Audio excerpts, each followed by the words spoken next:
we're back. And today we're going to attach a bead to a length of chain. These are the things that you're going to need.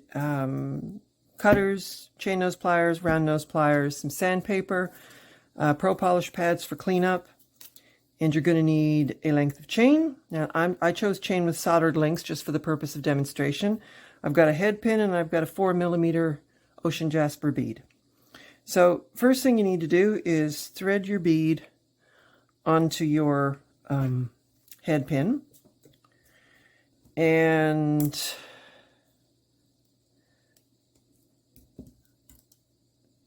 you're going to want to leave yourself a little more space this time for your wrapping, and that's to give this a little bit of distance from the chain. So I'm going to go about halfway up my chain nose pliers, as you can see there, before I do the bend. Okay? And then I come in with my round nose pliers, and I'm going up a little further than I usually go because I want to leave plenty of room for my connection. So basically I've made a wire wrap loop like we always have, something like that. Okay? Now you take your chain and you basically thread that through.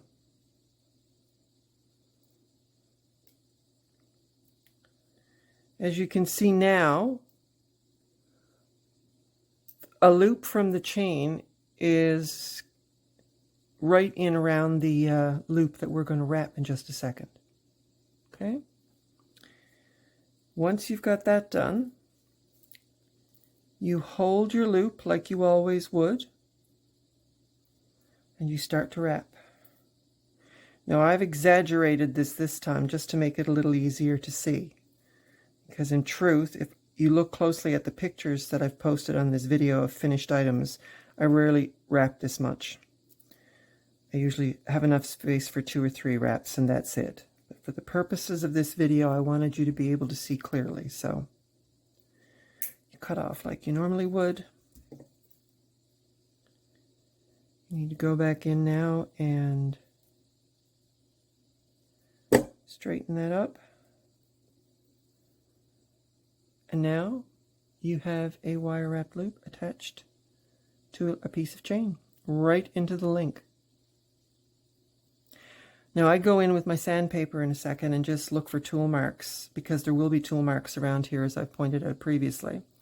And if you're going to use chain like this, one of the simplest designs that I used at first was I cut identical lengths of chain, and then I would attach small beads every so many links and then suspend it from an ear wire. It makes quite a nice set of earrings.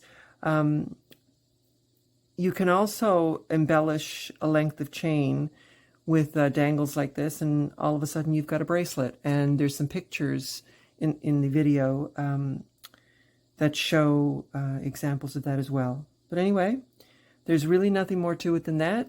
The more you practice, the better you'll get at it. Over time, you'll want all your wire wrap loops to be facing in the same direction. But don't worry about that at first. Just worry about getting a nice clean wire wrapped loop created. And as I've mentioned before, the last thing you do is you go in and you look for tool marks in the typical places where you would find them, here on the flat and on the edges there. But that's it. That's it for Wire Working 101. Have a great day.